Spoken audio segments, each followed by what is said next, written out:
the Lancaster bombers of 617 Squadron set course for their targets in Germany, none of the airmen on board could have known they were flying into history and legend.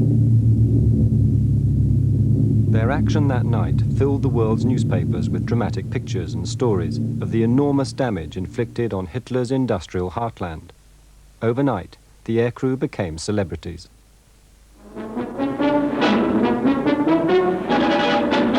Wing Commander Gibson VC, who led the great Lancaster raid on the Ruhr dams, escorts the King during a visit by their Majesties to an air station in the north of England.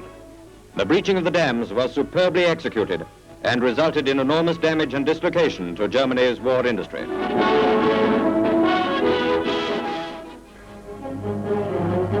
The raid was immortalized in a war movie classic of the 1950s. For many, this was the true story of the Dambusters.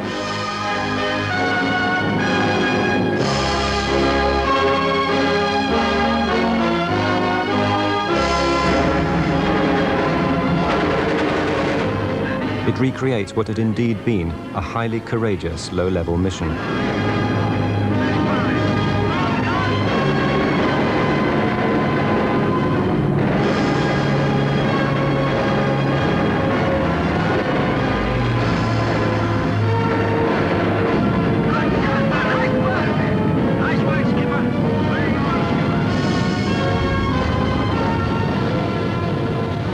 Yet over the last 2 decades, and again at the 50th anniversary of the raid, critics have suggested that the bouncing bomb was little more than a gimmick, and the raid was in fact a strategic military failure.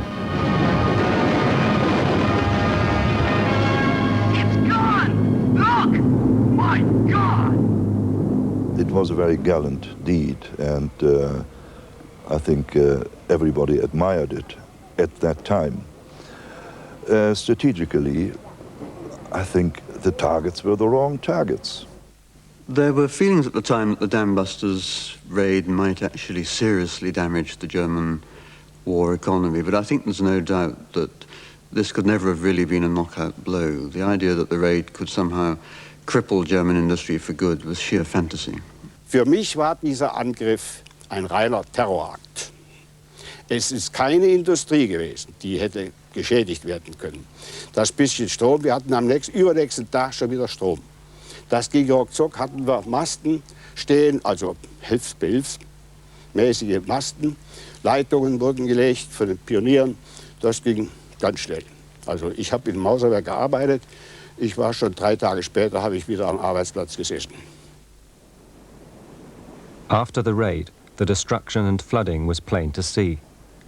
But did it cause so little damage to German industry that, as some critics claim, it was a waste of the aircrew's courage?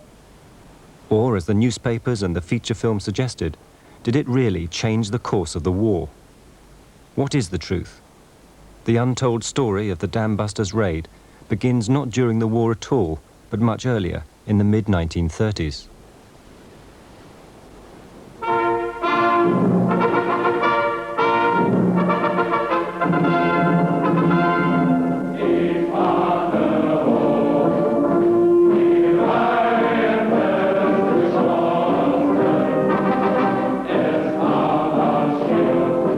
By the mid-1930s, it was clear that there was going to be a war within the relatively near future, and the planners in London started to think of how they would wage that war, and central to their thinking was the use of the bomber.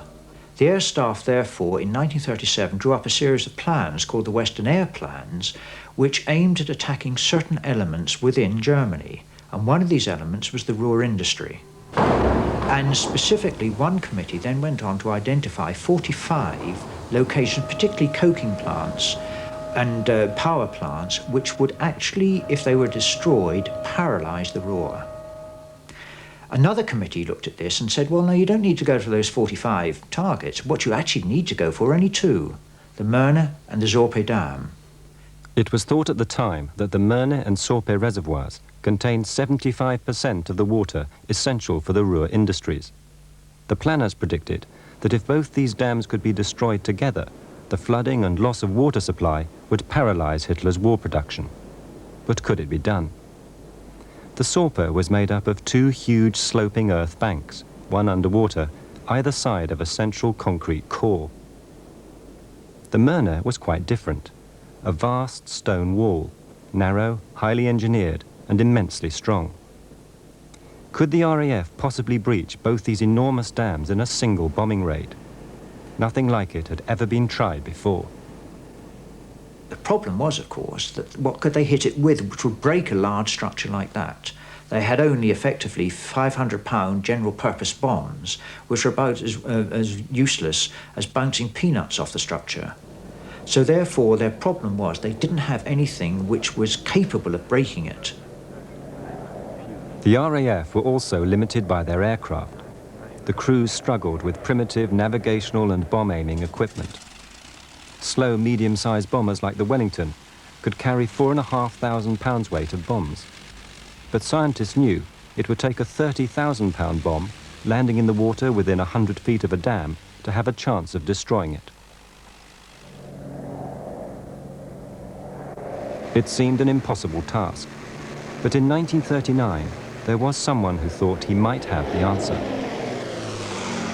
The gifted designer and engineer Barnes Wallis. He believed that destroying Germany's sources of energy, such as mines and dams, was the key to defeating the Nazis. So Wallis proposed a massive 10-ton bomb, which, when dropped from 40,000 feet, would penetrate the earth beneath a dam or any large structure. The shock waves of the explosion would shake the target to pieces. To carry his earthquake bomb, he also designed the huge 6-engine Victory bomber weighing over 50 tons. But to Wallis's frustration, both the aircraft and the bomb were rejected by the Air Ministry in 1941. The idea of an attack on the Ruhr dams, however, was not forgotten. Since 1940, construction engineers had been experimenting with miniature-scale models of dams like the Myrna. Then, early in 1942, almost by chance, they made an important discovery. If a bomb could be placed right up against a dam wall, then water pressure would amplify rather than buffer the explosion. With just 6,500 pounds of explosive, the dams would be breached, releasing the reservoirs of water beyond. This was exciting news. Just entering service, the new Lancaster bomber could easily carry a bomb that size. But could the RAF drop it from 15,000 feet to land within inches of the dam wall? Not according to the Butt Report, a government study into the effectiveness of bombing raids. Flying at night, only 10% of bombers were dropping their loads within 5 miles of the target. In border regions, some bombs were even landing on the wrong country. There is little doubt that by 1941, Bomber Command was really on a knife edge. A lot of people were arguing that bombers should really have been used with the Army or they could be used with the Navy. The general feeling that the promise of bombing from the beginning of the war had simply not been fulfilled.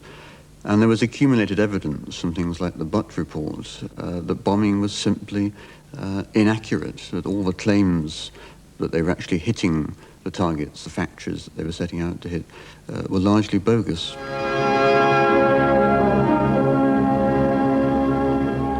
It's at this point that the 1954 feature film takes up the story. In a Surrey garden, Bomber Command's problem might just be solved with a child's marble. Ready?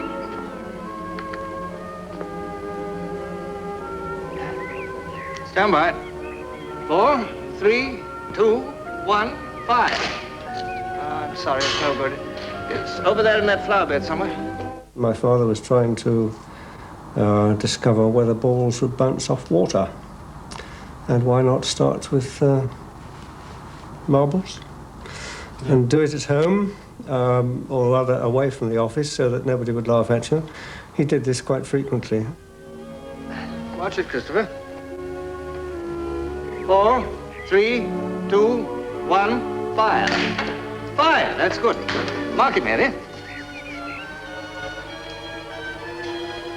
Barnes Wallis now needed to test his idea on a larger scale and managed to obtain the use of a testing tank at the National Physical Laboratory in Teddington. His theory was that a spherical bomb could be made to bounce across water. 3, 2, 1, fire. Oh. The crucial discovery, not by Wallace but a colleague, was that backspin would help the bomb skip over the water, jumping any defensive barriers. After hitting its target, backspin would draw the bomb against the dam wall as it sank, then exploded. But once again, the air staff were not convinced. I can sympathise with the top brass thinking, well, this is a crazy idea. And of course, at that time in the war, there were many, many crazy ideas being put forward by all sorts of scientists on all sorts of ideas. Most of them were tried and didn't work. This was one that eventually, by Wallace's own perseverance and sticking to the job and persuasive powers, went far enough to actually prove that it could have worked. Perhaps some of the others might have done if they'd had Wallace running them and not other inventors. Wallace tested the backspin theory by dropping wooden balls 4.5 feet in diameter from a Wellington bomber. At first they burst on impact, but once strengthened, they could be seen to work. The Navy were keen to try bouncing the weapon against ships, but its value against dams was questioned. By now, Wallace was desperate to convince the Air Force.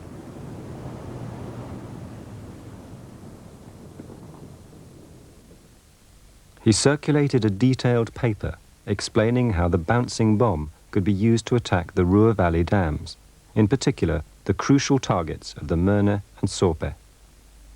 Wallace recognized that the two were very different. The Sorpe's sloping earth banks clearly made it the most difficult to breach. Nevertheless, he claimed the bomb's shockwave could destroy it.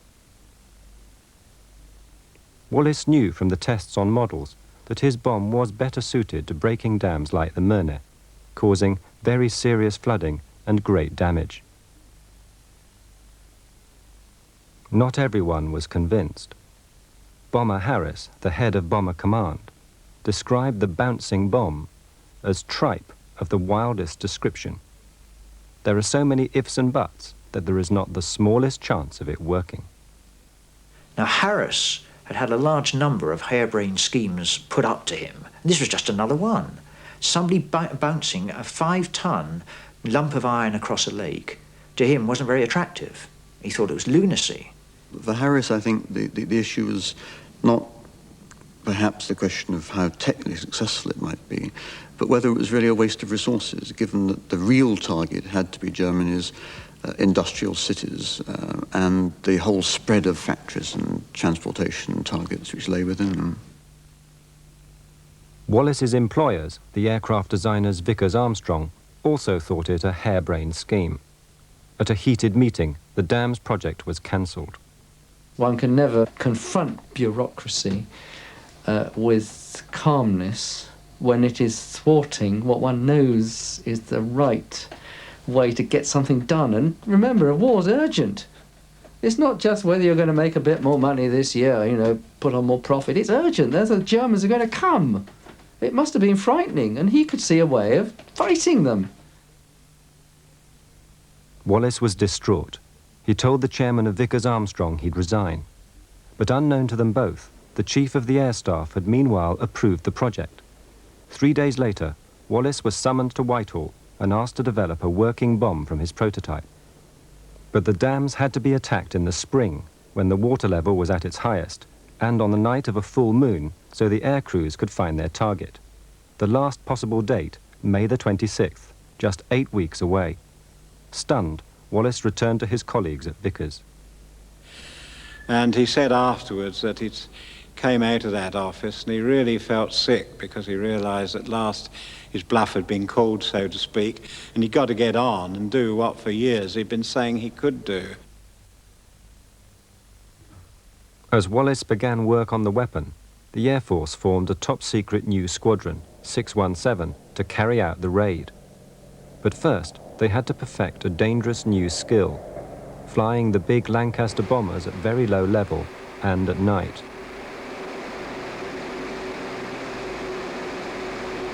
.617 would have to fly all the way to Germany at less than 200 feet. As they practiced intensively over British dams and reservoirs, the crews themselves still had no idea their mission would involve bouncing bombs at the two biggest dams on the Ruhr. The tests on models had proved that Wallace's bomb would work against walled dams like the Merne. But no tests had been done to prove it could break the earth bank structure of the Sorpe. Wallace had been confident his bomb could do it. In his paper, he'd cited the example of the similar Bradfield Dam near Sheffield, which collapsed after a small crack appeared in its core. Wallace was convinced his bomb would crack the core of the Sorpe, making it collapse in just the same way. It was vital he was right. That April, in a special report, the Ministry of Economic Warfare stressed it was essential to break both the Merne and the Sorpe at the same time.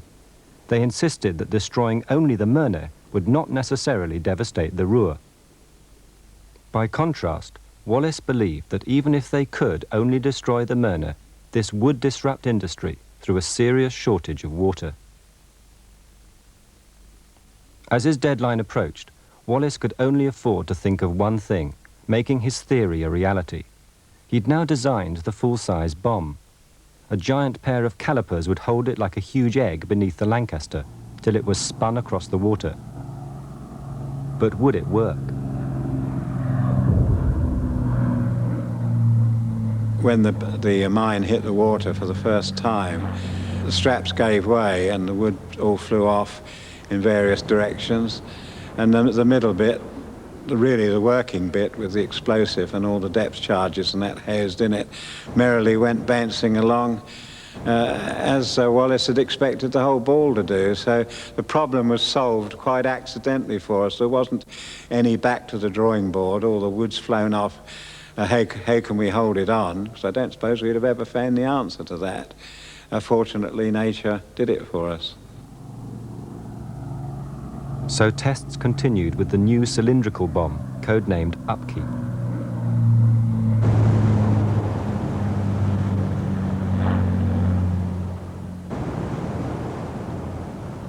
But it was very much trial and error. At the last minute, the height of the bomb drop was changed. And of course, all the time we didn't know they were still working on the bomb. And it was very close to the operation when we were suddenly told it was to be 60 feet. And apparently that was the best height for that bomb to achieve its purpose. What did you all think when... Well, we all went to the bar and had a drink. 60 feet, I ask you. If the Lancasters flew too low, the water splash hit them. This aircraft lost a wing flap and was lucky to stay airborne. Right up until the day of the raid, the crews were not told their target. So what did they think it might be? Gosh, almost anything and everything. I don't think anybody ever hit the nail on the head exactly what it was. We were the submarine pens, the turrets, any of the big capital ships. The air crews were right to identify the Tirpitz as a possible target. With her huge armory, she was the most feared of Germany's battleships. The Tirpitz was a target of the bouncing bomb, but not for 617 Squadron.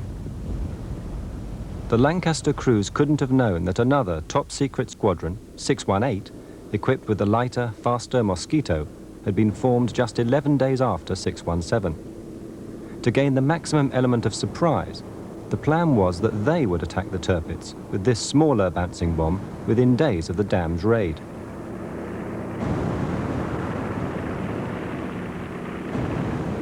But it was this bomb, codenamed Highball, that was to cause a crisis which nearly stopped the Dambusters just 48 hours before takeoff.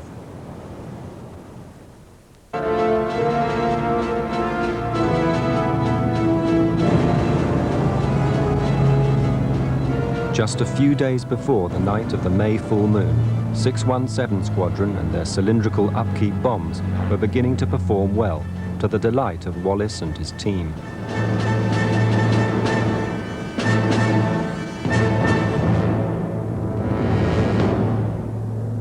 Meanwhile, 618 Squadron were having serious problems with their smaller spherical highballs. First, there were technical hitches with the release gear. Then it was discovered that when dropped in a sea swell, the bomb could suddenly veer off course.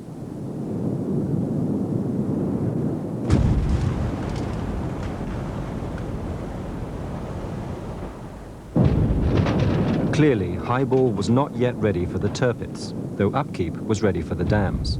The Navy wanted a delay. The fear of the Navy was that if the RAF went ahead, then the method would be compromised.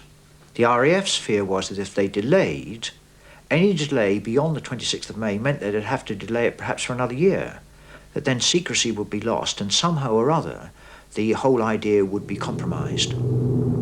So for the RAF, it was now or never. To succeed, it had to be a surprise attack, and time was running out. The Dambusters project continued, with the only test of a live upkeep bomb, 5 miles offshore and well away from prying eyes. But even as the bomb exploded, its future hung in the balance.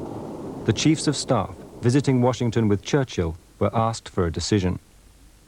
The answer was ciphered back to Britain on May the 14th, just 48 hours before the raid.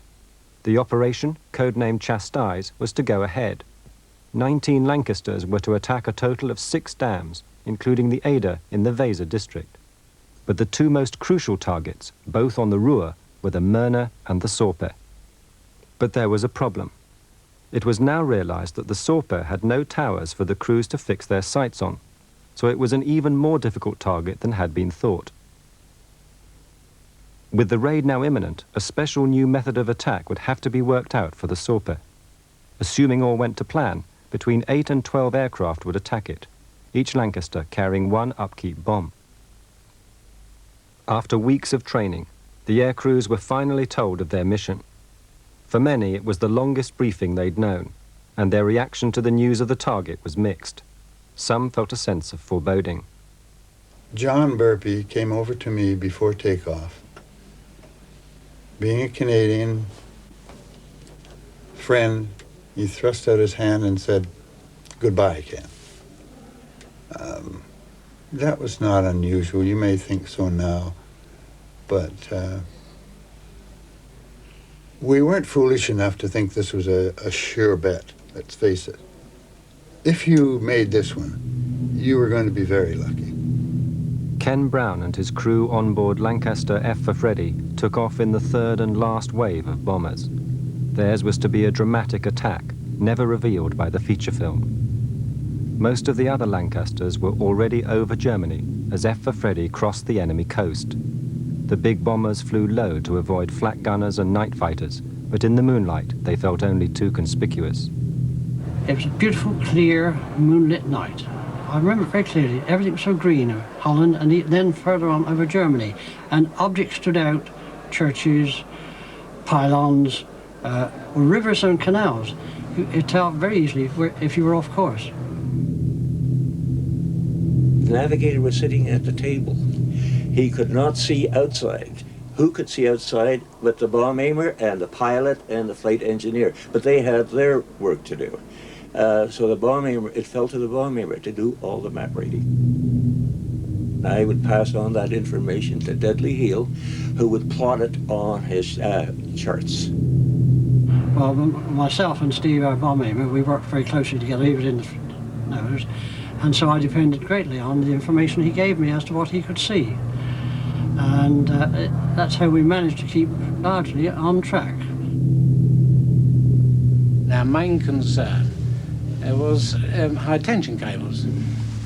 It was pretty light, but those are difficult to see at times, and we've got our mics on continuously all the time. We just say, right, high tension cable coming out, okay, Buzz, I can see it, and so on and so on. And we just snip over and get down again.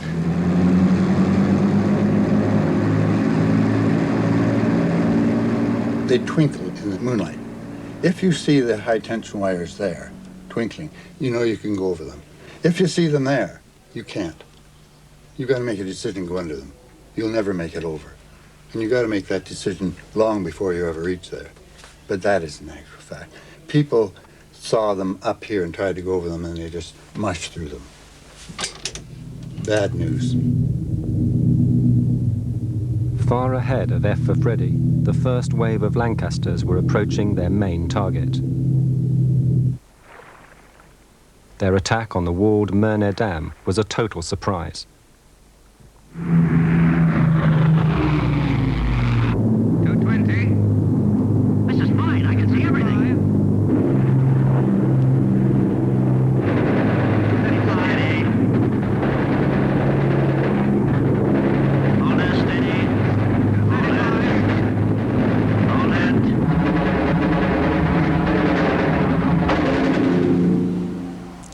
Es war in der ersten Zeit ganz ruhig.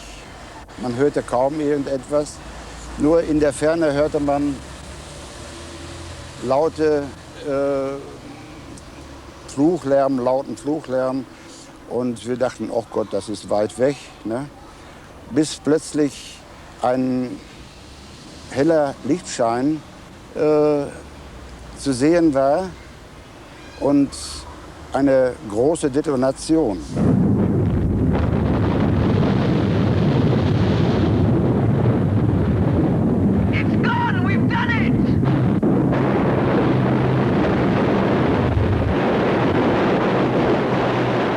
Waar 40 locomotiven hinkamen.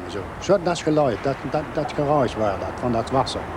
War eine schwarze Masse, die gesagt, kommen da so, da uit der Tal. Toen bin ich gerannt nach oben. Da habe ich noch gerufen, laufen nach oben. Da waren die liefen nicht, bleiben stehen. Ja. Weg, alles weg. Huis, alles weg. Da waren das 15 Meter hohe Wellen. Und wer jetzt als Fußgänger oder als Laufender davor war, der kam in den Wellen um.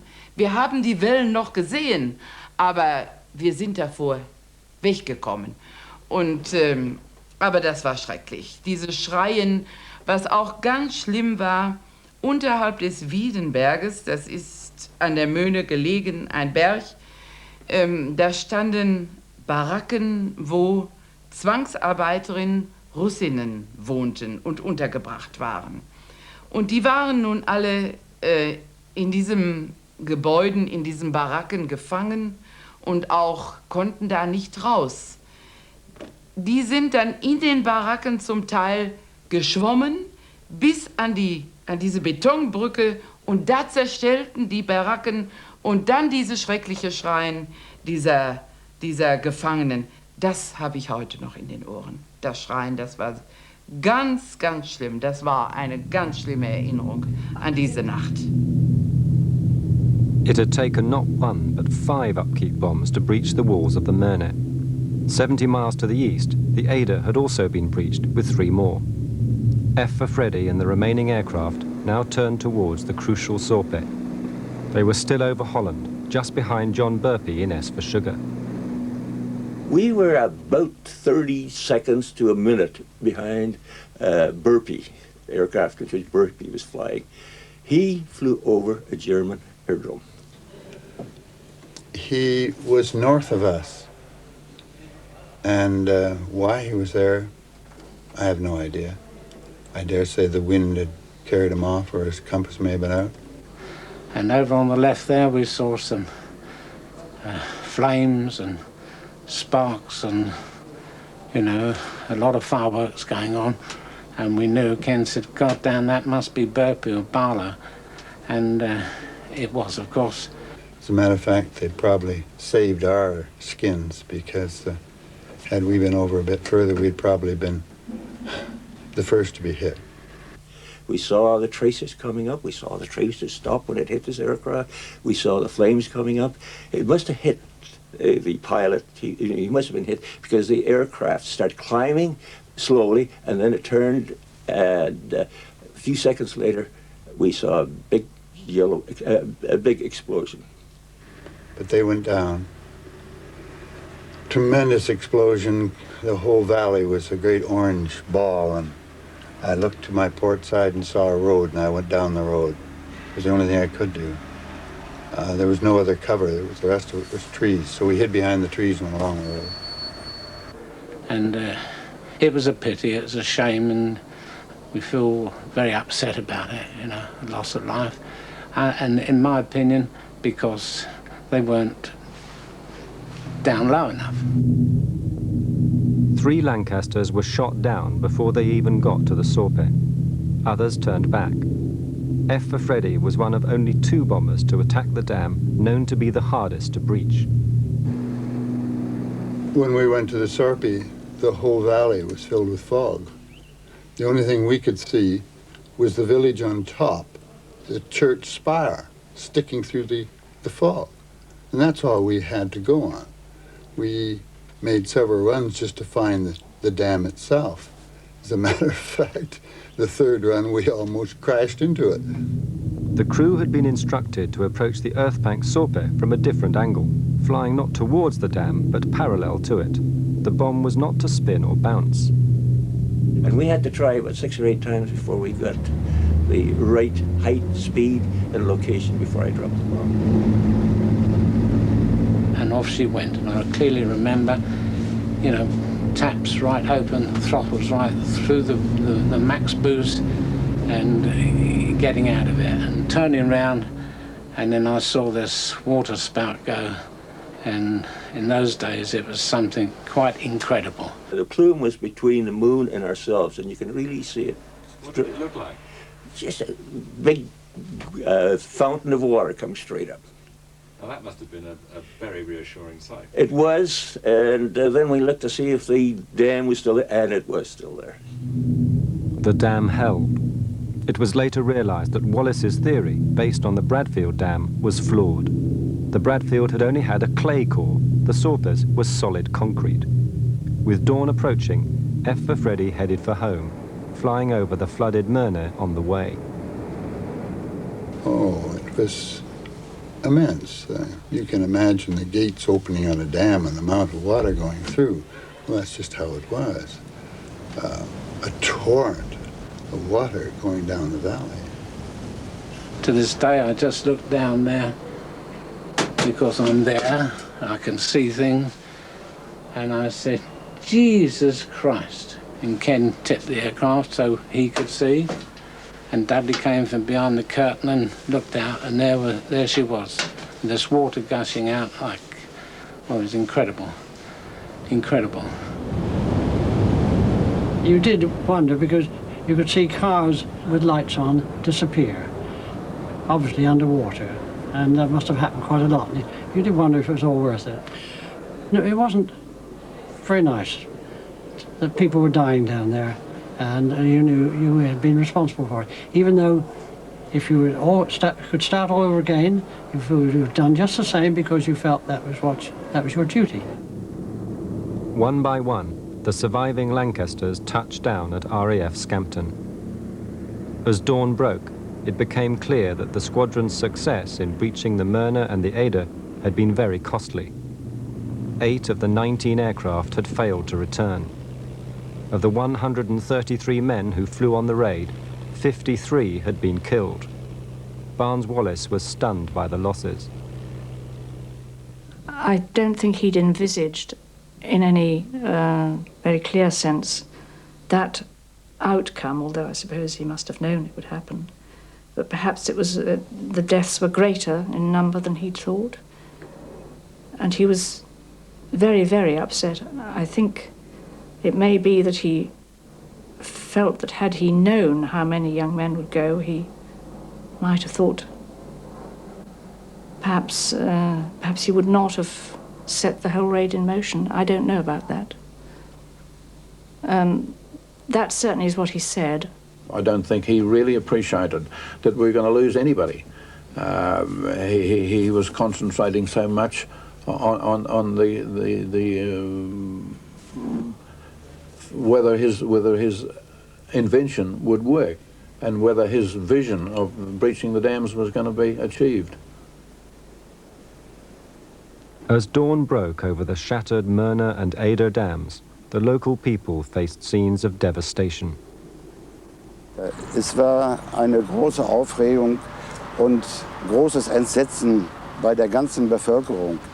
Denn wie das Wasser so einigermaßen überschaubar war, dass es zurückging, so am nächsten oder übernächsten Tag, da konnte man sich erst eine richtige Vorstellung von der Katastrophe machen. Das gesamte Möhnetal war überschwemmt, war überflutet. Wo vorher Häuser gestanden hatte, sah man heute nur noch Reste von Fundamenten. Die Häuser waren einfach verschwunden. Das Wasser hatte sie abgedreht von den Fundamenten und total weggeschwemmt.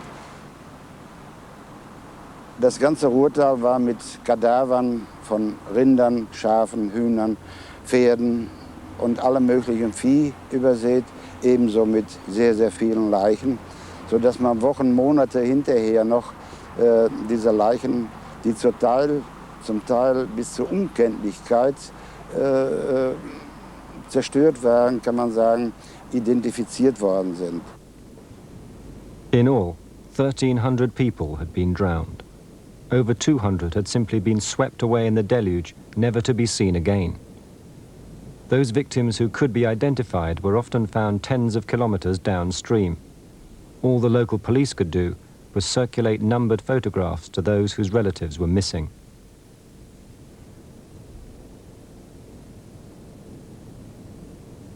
"700 of the dead were foreign workers and slave laborers from occupied countries such as Holland, France, and the Ukraine. They were buried in mass graves, whilst the German victims received elaborate funerals. The German media told of a British terror attack and even managed to claim the raid was inspired by the Jews.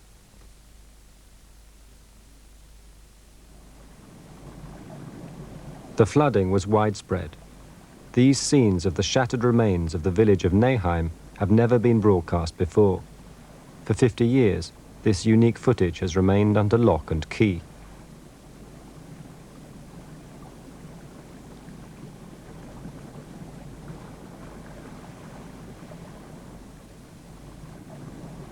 Local people struggled to improvise as best they could. The Nazi propaganda machine swung into action, first promoting moral outrage, then stoic reassurance. It also urged the survivors in villages below the dams to stop complaining and remember how lucky they were they didn't live in cities like Dortmund or Bochum, regular recipients of Bomber Command's attention.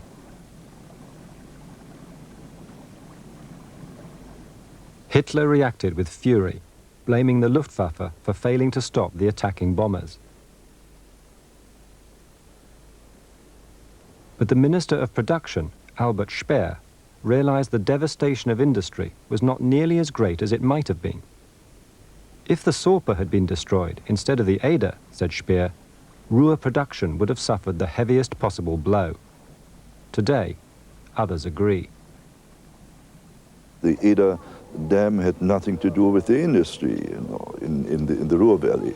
So the damage caused by the breaking of the Eder dam was only in the agricultural field, cows and some farmers, etc., and pigs, but there was no industry in that area. The Sorpe dam was much more important because it played a more important role in the supply of water for the industry in the Ruhr. But it was, fortunately for us, it was not destroyed. Just as the report for the Ministry of Economic Warfare had warned shortly before the raid, both the Möhne and the Sorpe had to be destroyed to cripple the industry of the Ruhr. So was the raid a failure? Not necessarily. In warfare, physical destruction isn't always the most effective weapon. Immediately after the raid, Bomber Command set about getting photographic proof of its success. It had been the first low-level precision night bombing raid ever carried out.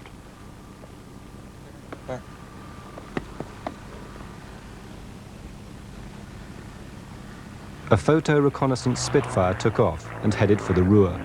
Its pilot was Jerry Frey. When I was about 150 miles away from the target, somewhere over the Ruhr, I could see the sun glinting. Now this very often happened when the sun was fairly low in the morning. It would glint, for example, on the greenhouses over Holland and give quite a reflection. But this was something very different, very huge.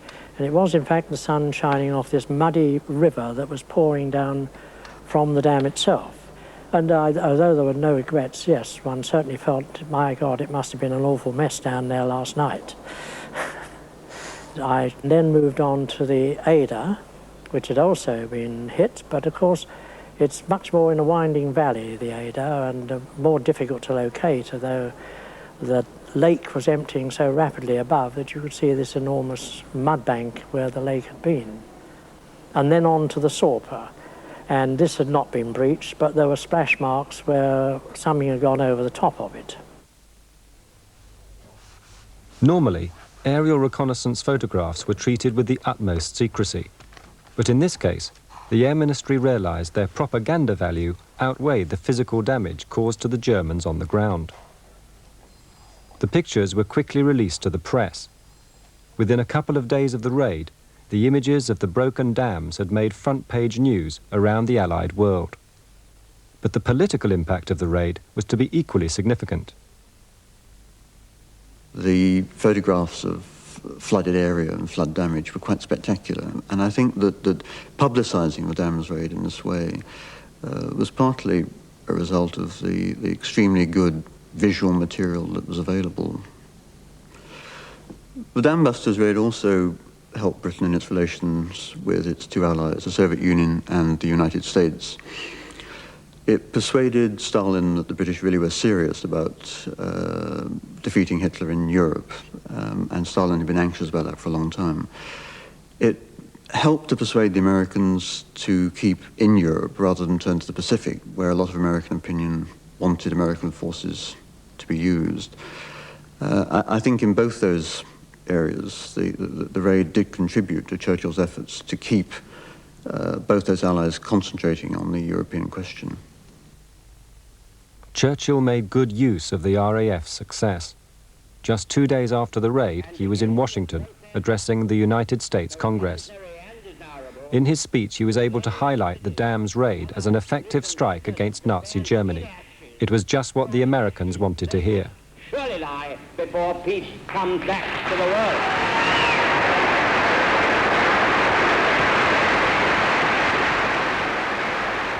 Back in Germany, Albert Speer was determined to rebuild the dams before the autumn rains to reduce the risk of water shortage. The task diverted huge resources. Some 27,000 men were moved from crucial work on the defensive Atlantic Wall to repair the damage.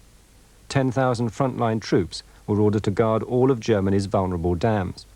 The Nazis anticipated further dams attacks or even a raid on the reconstruction works. Oh yes, and it was especially Speer, the armament minister, who was afraid of this, and it would have been very easy to destroy the construction, but you didn't come back because you probably thought now the anti-aircraft guns are all installed here and you wouldn't be successful anymore the second time. By October 1943, the dams were rebuilt. Complex systems of mines and buoys were installed to block the path of any further bouncing bombs. This huge diversion of men and resources was seen by the British as one of the raid's major benefits. But did Bomber Harris, the Commander-in-Chief of Bomber Command, plan to do any further dam busting?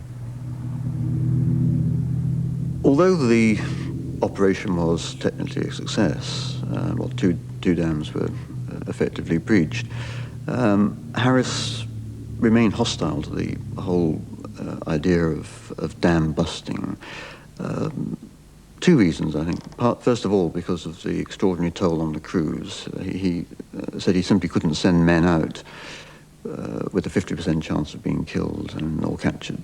You just cannot run a major air force on that sort of basis.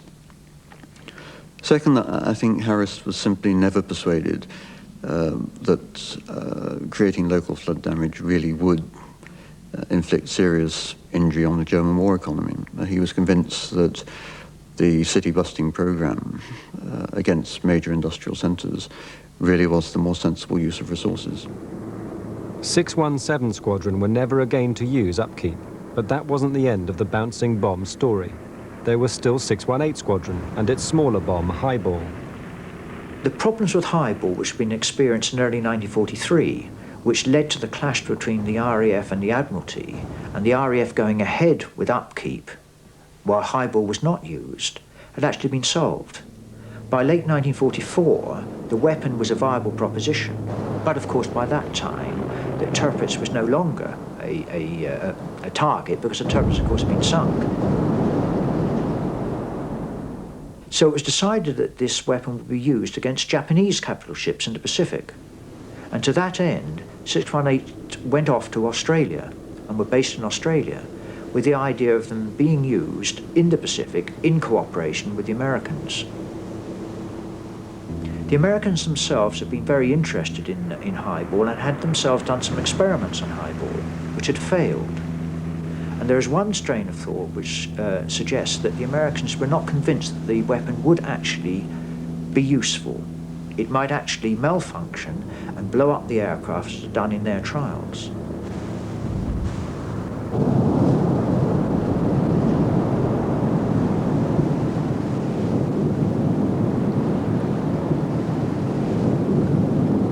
Highball was never used in action, but even the Germans had a bouncing bomb.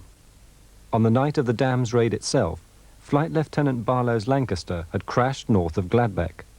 His upkeep bomb hadn't exploded, and the local mayor found himself a souvenir, which he mistakenly thought was a fuel tank. German engineers soon worked out the full technical specifications of the weapon and began experiments to design and build their own version. The date of these blueprints, the 26th of May, 1943, just 10 days after the Dambusters raid. The Germans planned a few improvements that would have impressed even Barnes-Wallis.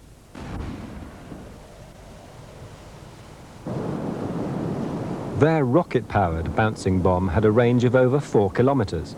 It was codenamed Kurt. But ironically, many of the problems with highball were dogging Kurt at the same time. As these were being worked on, the war was moving into its final months. By that time, Hitler was anxious for his scientists to concentrate on projects like the V2 rocket. In the end, Kurt was cancelled. Like the British highball, it was never used in anger.